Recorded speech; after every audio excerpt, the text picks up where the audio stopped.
Our brothers and sisters in Ukraine and in the area still need our prayers. We all need prayers, but particularly now. So let us say together, chapter 120, the Rebbe's capital of Tehillim, Shir Amalis Aladim Batzorosidi Krosi Vayaneni, Adonai Atile Nafshi Mitzvah Shekem Loshon Remiyah, Mayite Lochom Mayosef Loch Loshon Remiyah Chitze Gibur Shulim Gachel Chesomim, Oyo Liki Gati Mesho Shchantim Olikedo, Rabas Shochlan, Nafshi Misani Sholem, Ani Sholem, Chayada Behemol Amilchoma. A little tzedakah in the pushku goes a long way, in addition to the financial help that I'm sure everybody did and will do as long as they need it. So let us now have a little Dvar Torah. Parsha of this week starts with the words Vayi Bayoyim HaShemini. We've spoken the last few days. What is this all about? The 8th day, after Moshe Rabbeinu was taking care of all the services of the Mishkan for 7 days, including setting it up and dismantling it. Now on the 8th day, he's handing over all the services of the Mishkan to his brother Aaron HaKohen, and now entering a new phase. That is, from now on, the Kohanim are the ones who are responsible for all the avodah, all the services, the offerings, etc. in the Mishkan, and then they do on the Beis Hamikdash. Starts from that day on. Which day is it? By Yom HaShmini, the 8th day. We know the 8th is representing the time of infinite. The Ramban explains, the Shivas Yemei HaHekif. God created the world on a cycle of 7 days. 6 days of creation, the 7th he rested, the 7th day is Shabbos.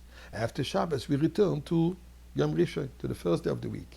So this is the finite cycle, that God created the world on those number 7.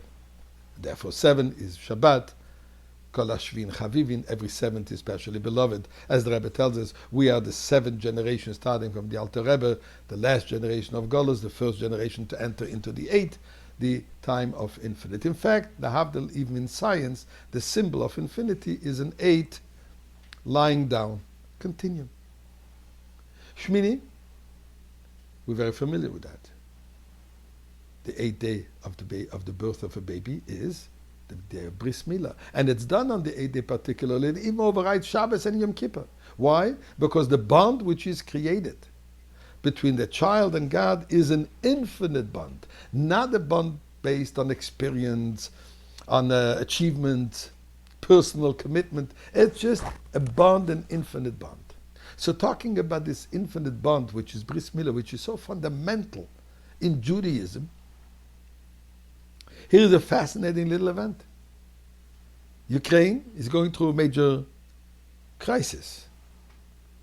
The orphanage called Mishpacha from Odessa was miraculously saved from Ukraine, Odessa, and the 120 children, together with the staff, arrived in Berlin, where the Shliach in Berlin is taking care and doing everything possible to house them and to help them and so on and so forth. Now listen to what happened, as told by the Shlucha, Rebbe Tzimchaya Wolf, the wife of the Shliach, who he is still in Odessa and went back to Odessa as a fact, relates that she was shocked. At one moment, soon after they arrived, a mother of a boy by the name of Lara approached her and said, "How about doing now circumcision? My boy did not have Brith Milah." Think about it. They just saved their lives from Ukraine. They're nowhere. They're refugees. What does she have in mind? Here is an opportunity to do the Brith Milah. And as the Rabbi Wolf says, I hadn't recovered from the long trip yet. We hadn't finished arranging documents. I hadn't organized a menu for all the meals. I didn't catch my breath yet. Not only was Lara ready to circumcise her own son, but she told Rabbi Wolf that another woman in the group was ready to do the same for her son. Rabbi Teichtel, who is the local shliach, the Rabbi of Berlin, and the shliach there, he arranged immediately for an expert moyel to come and to the hotel where the group is being put up, and the Brith Milah was performed. It's just, Think about it, as she writes. Today, having traveled 1,700 kilometers from a war-torn country, what are we continuing to do? The infinite bond between Jews and the Eibishter. Rebbeinu Shalom. Those two little boys, that now one is called Baruch and one is called Levi Yitzchak. Baruch, may we have that blessing. Absolutely. That ultimate blessing. Yitzchak, Tzchoik Asalekim. Happiness. May we see the ultimate happiness, that infinite bond with Hashem down here in this world, in the Beis HaMikdash, for all of Klal Yisrael.